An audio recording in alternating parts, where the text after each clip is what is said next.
안녕하세요. 사연을 부탁해입니다. 오늘의 사연을 소개하겠습니다. 저는 현재 수의사로 동물병원을 운영하고 있습니다. 제게는 3년 넘게 만나던 여자친구가 있었어요. 여자친구가 강아지를 키웠는데 제가 운영하는 동물병원에서 진료를 받다가 사귀게 되었습니다. 그때 당시 여자친구가 강아지를 처음 키우다 보니 동물병원에 와서 진료를 받는 날이 많았거든요. 여자친구는 강아지를 끔찍히 아끼는 사람으로 강아지가 조금만 이상해도 바로 동물병원으로 쫓아오거나 제게 전화를 하곤 했으니까요. 수의사인 제 입장에서는 그런 여자친구가 그렇게 예뻐 보일 수가 없었어요. 어느 날은 강아지가 밥을 잘 안 먹는다며 눈물까지 그렁그렁한 채 쫓아왔는데 정말로 강아지를 사랑하고 있구나 싶으면서 그렇게 사랑스러워 보일 수가 없었어요. 제가 수의사를 하고 있어서가 아니라 동물을 사랑하고 아끼는 사람들 중 나쁜 사람들을 본 적이 거의 없었기에 더욱 마음이 갔던 것 같습니다. 여자친구도 매번 문의를 할 때마다 친절하게 답해주는 제가 마음에 들었다고 했고요. 그렇게 3년이 넘는 시간 동안 사귀면서 하늘이 정해준 인연이라는 확신마저 들었는데요. 여자친구와 저는 너무나도 잘 맞는다고 생각하고 있었거든요. 여친은 공부도 참 잘했다고 했는데요. 부모님에게 참으로 자랑스러운 딸이라고 했습니다. 여친 말에 의하면 여친 본가 형편이 좋은 편이 아니었기에 부모님이 작심하고 공부를 잘하던 여친만을 밀어줬다고 했습니다. 여친 말로는 여친 밑으로 여동생이 2명이 더 있었지만 여친만큼 공부를 잘하는 편이 아니었다고 하네요. 결국 형편이 좋지 않았던 여친 부모님이 여동생들 대학까지 포기시킨 채 여친 뒷바라지만 했다고 합니다. 다행히 여친의 머리가 많이 좋았던 모양으로 대학을 졸업하고 2년 만에 행정고시에 합격을 했다고 하네요. 그 뒤 여친은 월급 대부분을 부모님께 보낼 정도로 효녀로 살고 있었어요. 그 부분에 대해 여친은 당연하다고 생각을 하며 살고 있었고 자신 때문에 대학을 포기한 동생들까지 책임을 져야 한다는 말을 하곤 했습니다. 그랬기에 데이트를 할 때도 거의 모든 비용을 제가 내기도 했는데요. 우리 부모님이 큰 부자는 아니었어도 적어도 저는 부족함 없이 살아오긴 했거든요. 지금 생각해보면 여친이 저를 만난 가장 큰 이유 중 하나가 경제적인 이유 때문이 아니었나 싶네요. 동물병원에 강아지를 데리고 와서 진료를 받을 때도 진료비를 낸 적이 거의 없었으니까요. 어느 날은 여친이 강아지 진료를 끝낸 뒤 당연하다는 듯이 말하기도 했어요. 남친이 동물병원 운영하니까 진짜 좋다. 그냥 이렇게 아무 때나 와서 진료받을 수도 있고 말이야. 거기다 우리가 결혼하게 되면 평생 공짜로 이용하는 거잖아? 라는 말을 하기도 했거든요.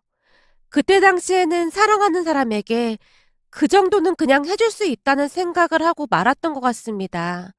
그러던 어느 날 여친이 어렵게 말을 꺼냈어요.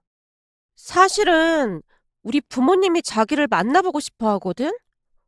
나를? 하긴 만난 지가 3년이 넘었으니까 궁금하시긴 하겠구나. 그것도 그렇긴 한데 자기도 잘 알다시피 내가 우리 집 가장이나 마찬가지잖아. 그래서 어떤 사람이랑 사귀는지 궁금하신가 봐. 라는 말을 했어요. 그날따라 여친의 얼굴 표정이 많이 어두워 보이긴 했지만 그냥 머릿속이 조금 복잡한가 보다 하고 생각하고 말았습니다. 그리고 며칠 뒤 여친과 함께 인사를 드리러 갔는데요. 우선 여친의 말대로 형편이 많이 좋아 보이진 않았습니다. 여친 부모님 2분 다 일용직으로 일을 하고 계신다고 했거든요. 그랬기에 가족 모두가 수입이 일정한 여친만 보고 살고 있는 듯 해 보였어요. 여친의 2 여동생도 딱히 직업이 일정하지 않아서 아르바이트만을 하고 있다고 했거든요. 그날 일에 대해서 이야기를 하자면 끝도 없이 많은데요. 그러면 사연이 너무나 길어질 것 같아서 요점만 딱 말씀드리자면 여친 아버지가 저를 많이 못마땅해 했다는 겁니다. 그 이유 중 하나가 제 직업이 수의사라 그게 못마땅하다고 했어요. 아니, 이왕할 거면 의사를 하지. 뭐 한다고 수의사를 한 건가? 하긴 사람을 고치는 의사랑 동물을 고치는 수의사랑 공부 수준이 천지 차이긴 하겠지. 근데 자네도 알다시피 우리 딸이 그 어렵다는 행정고시를 붙었지 않나? 이게 말이야. 머리가 보통 좋아서는 어림도 없는 일이거든. 한마디로 둘이 놓고 봤을 때 우리 딸이 아까워도 너무 아깝다 그 말이야. 자네가 의사 정도는 됐어야 우리 딸이랑 급이 맞을 텐데. 하필이면 수의사가 뭐야, 수의사가. 아빠, 사람 앉혀놓고 무한하게 왜 그래? 그리고 수의사가 뭐가 어떻다고 그래? 내가 속이 안 상하게 생겼어. 너 정도면 의사를 만나도 충분히 만날 수 있는데 왜 미치는 결혼을 하느냔 말이야. 생각해봐라. 의사랑 수의사랑 수입 자체가 다르지 않겠냐? 우리가 그동안 너 이만큼 만들려고 얼마나 고생을 했는데 사익감으로 고작 수의사를 데리고 올 수가 있어. 여친 아버지가 대놓고 면박을 주고 있었어요. 사람 면전에 대놓고 그런 말을 하는 여친 아버지로 인해 기분이 나쁠 수밖에 없었는데요. 그렇다고 해서 제 직업이 막 꿀리는 직업은 아니라고 생각하며 살고 있었거든요. 하지만 그날 내내 여친이 미안한 듯 제 편을 들어줬기에 그 모습이 안쓰러워 이해하려고 노력했습니다.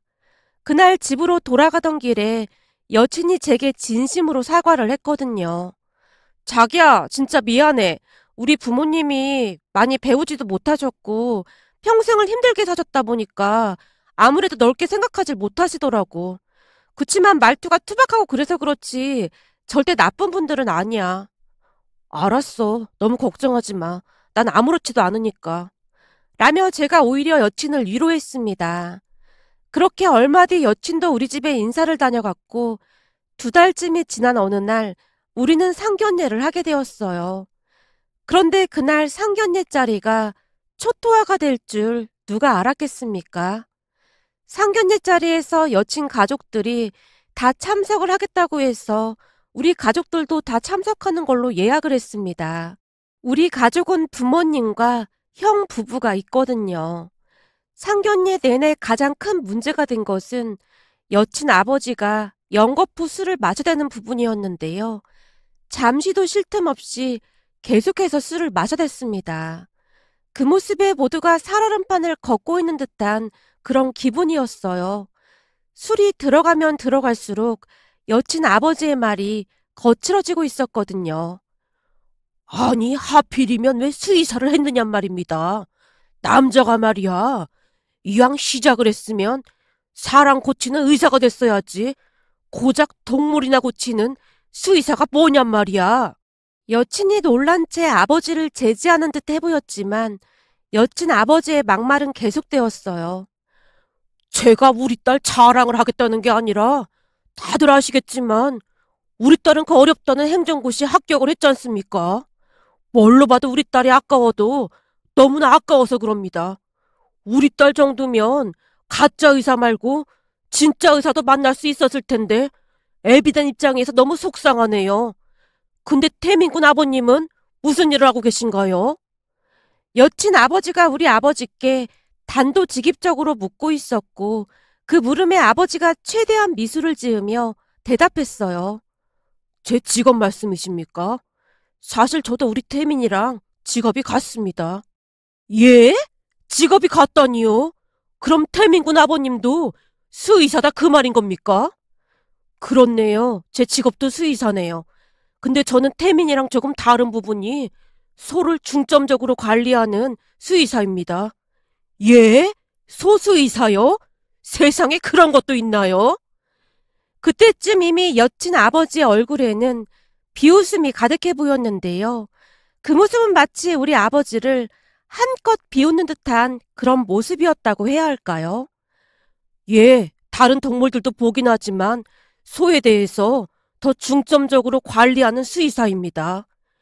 그까지 소를 관리할 게 뭐가 있다고 따로 관리를 하는 겁니까? 어차피 나중에 다 먹는 음식이 될 텐데요.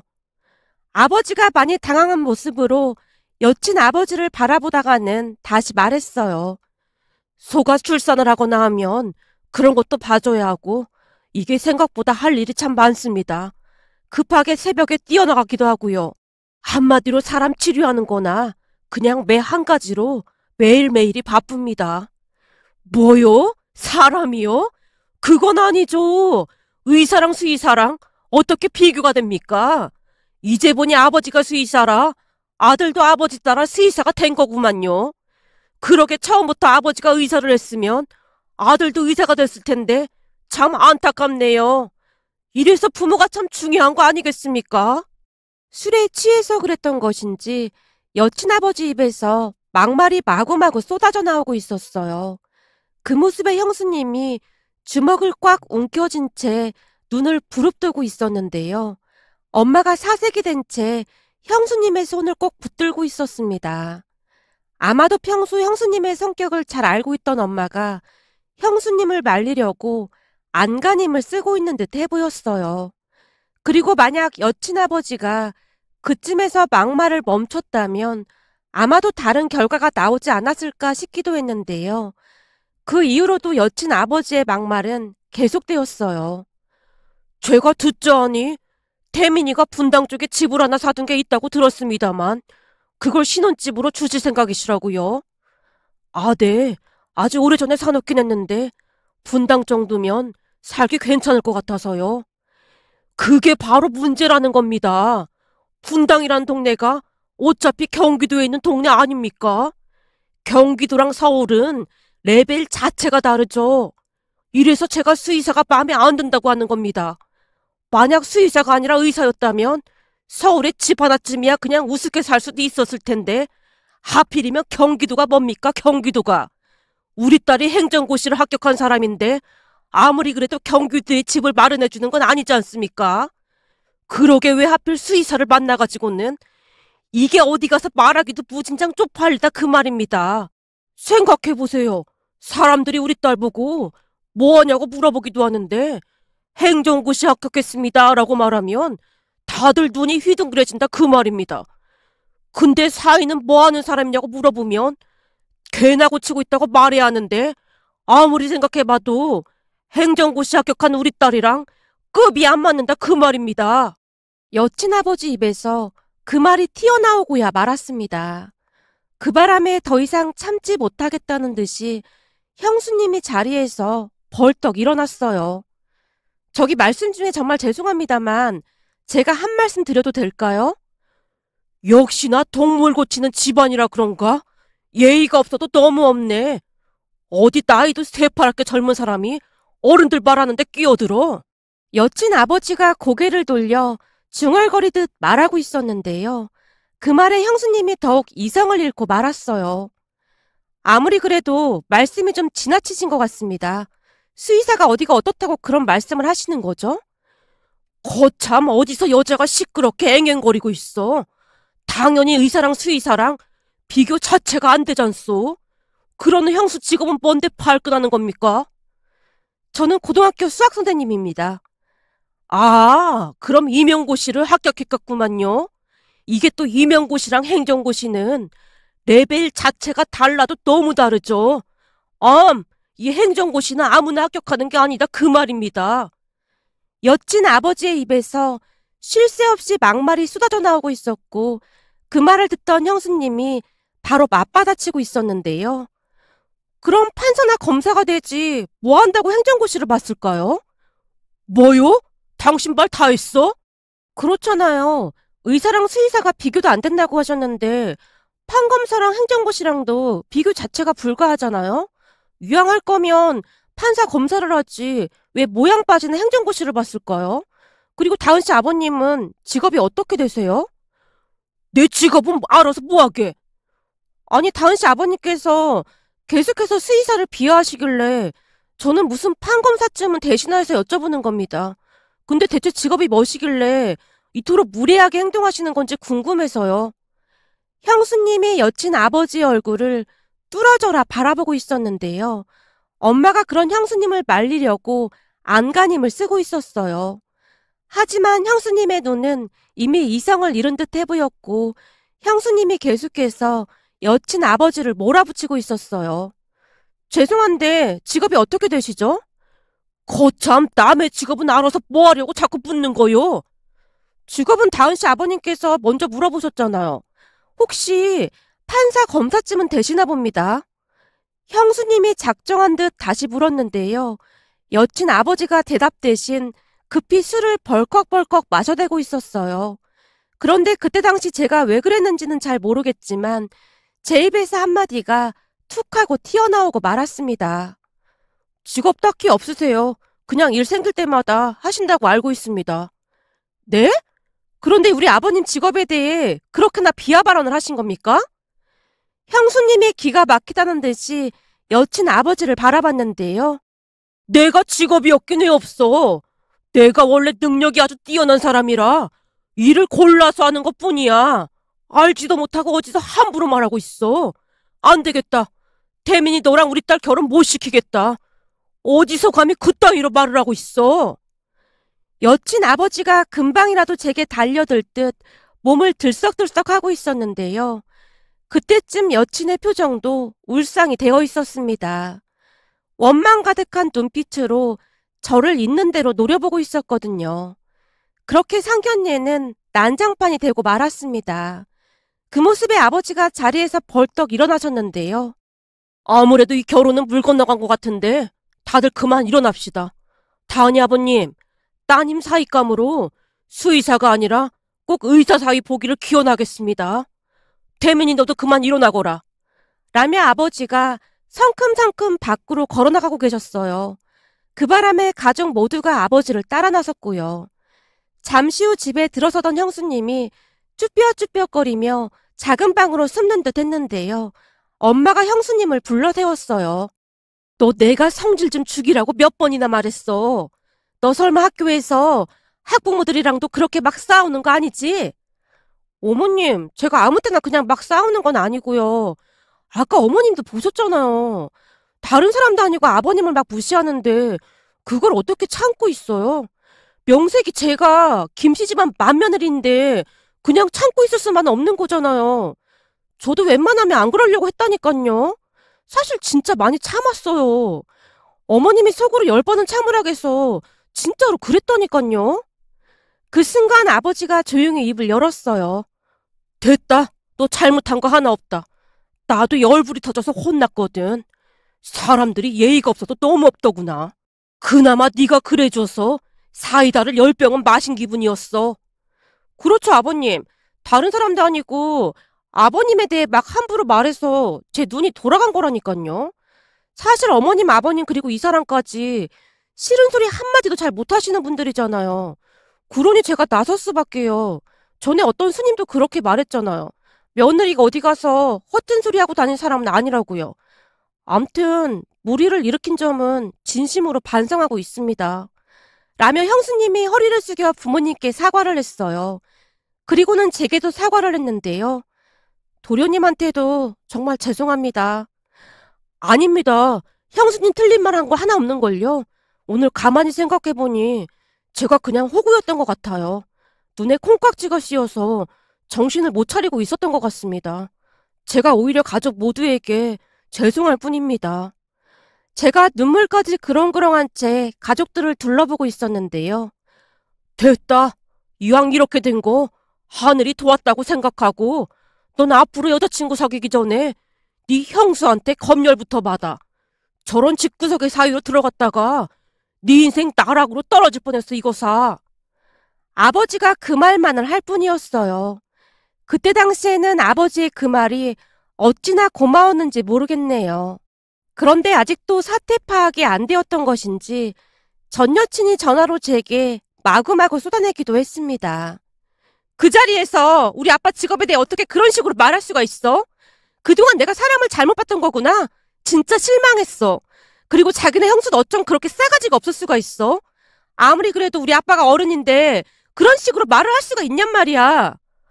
너야말로 나한테 사과해야 하는 거 아니냐? 너네 아버지가 우리 아버지한테 한 행동들은 하나도 기억이 안 나나 보네. 난 지금껏 수의사란 직업에 대해 창피하다고 생각한 적 다 한 번도 없었거든.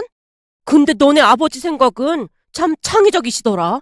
어떻게 그런 생각을 할 수 있는 건지 도무지 이해가 안 된다. 그러니 우리 형수님이 오죽했으면 다 뒤집어 엎었겠냐? 우리 인연은 여기까지인 것 같으니까 다시는 연락하지 마. 제가 전화를 끊으려고 했는데요. 옆에서 전 여친 아버지가 다 듣고 있었던 모양인지 술이 잔뜩 취한 목소리로 제게 듣도 보도 못한 욕이란 욕은 다 하고 있었어요. 물론 저는 도중에 전화를 그냥 끊어버렸고요. 전 여친이 제가 일하는 동물병원에 몇 번 더 찾아오기도 했지만 절대 만나주지 않았습니다. 그 뒤 저는 전 여친을 잊고 나름 잘 살고 있었어요. 그런데 전 여친과 제가 악연은 악연이었던 모양인지 몇 년 뒤 영화관에서 전 여친 가족들과 다시 마주치게 되었습니다. 저도 우리 가족들과 함께 영화를 보러 갔었기에 모양새가 이상할 수밖에 없었는데요.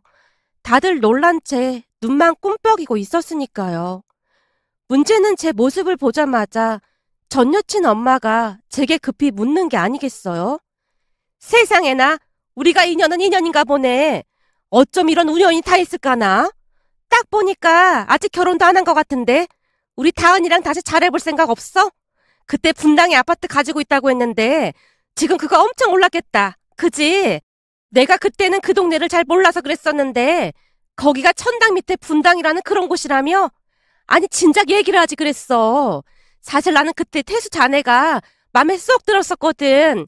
그때 우리 남편이 그 깽판을 치는 바람에 얼마나 속상했었는지 몰라. 우리 다은이도 줄곧 혼자였는데 그러지 말고 다시 한번 잘 생각해봐. 근데 그 분당 아파트는 여전히 가지고 있는 건 맞는 거지.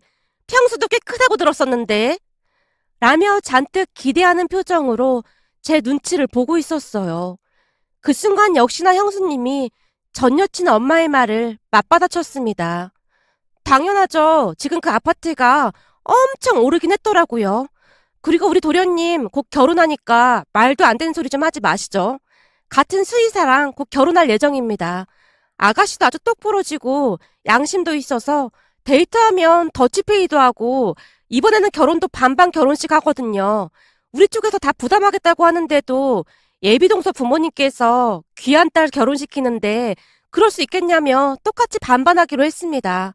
그리고 우리 도련님 이름은 태수가 아니라 김태민입니다. 예비동서 저기 오네. 아름씨, 여기야.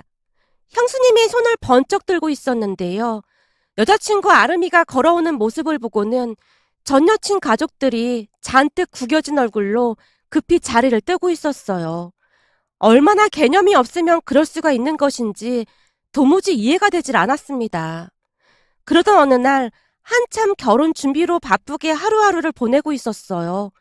모르는 번호로 전화가 걸려와서 혹시 결혼 관련 전화인가 하는 생각으로 아무 의심도 없이 전화를 받았는데요. 그런데 전화를 받고는 너무나 놀라서 숨이 턱하고 막힐 정도였습니다. 전화를 받고 보니 전 여친이 술을 잔뜩 마신 것인지 펑펑 울고 있었어요. 그냥 끊을까 하고 있던 찰나에 전 여친이 그동안 있었던 일에 대해 기가 막힌 말을 하고 있었기에 우선은 전화를 끊지 않고 있었는데요.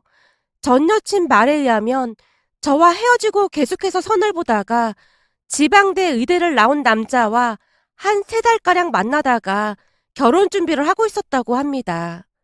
그런데 상견례를 하던 도중 전 여친 아버지가 또 술에 취해서 상견례장이 발칵 뒤집어졌다고 하는데요. 전 여친이 어찌나 흐느끼며 말을 하고 있던지 제대로 들리지가 않았거든요. 상견례장이 발칵 뒤집어진 이유가 참 가관도 아니었어요. 당신 딸은 행정고시를 합격했는데 겨우 지방대 의대를 나왔다고 그렇게나 막말을 했다고 합니다. 거기다 그날 상견례에서 전 여친 아버지가 술에 만취까지 해서 테이블까지 다 뒤집어 엎고 난리도 아니었던 모양이었어요. 결국 남자 쪽에서 뒤도 안 돌아보고 파혼을 통보했다고 하고요. 그 말에 충분히 그럴 수도 있겠구나라는 생각을 하고 있을 때쯤 전 여친이 갑자기 말도 안 되는 얘기를 하기 시작했어요. 그러니까 전 여친 말을 요약해보자면 너를 잊을 수가 없다. 부모랑 영 끊고 살 테니까 다시 만나줘라. 그동안 진심으로 사랑한 사람은 너밖에 없다. 뭐 그런 말이었습니다. 그 말에 어찌나 소름이 돋던지 미친 소리 하지 말라고 소리치고 전화를 끊고는 모르는 전화로 걸려오는 전화는 아예 받지도 않았습니다. 지레짐작해보건대 술김에 제정신이 아닌 것 같아 보였거든요. 그 뒤 저는 결혼을 해서 잘 살고 있습니다. 몇 번을 다시 생각해봐도 그날 상견례장에서 본색을 드러내준 전 여친 아버지에게 그저 감사할 따름입니다. 만약 그때 아무것도 모르고 전 여친과 결혼을 했더라면 제 인생이 어떻게 되었을지 끔찍하기만 하거든요. 오늘의 사연은 여기까지였습니다. 즐겁게 보셨다면 구독, 좋아요 부탁드립니다. 고맙습니다.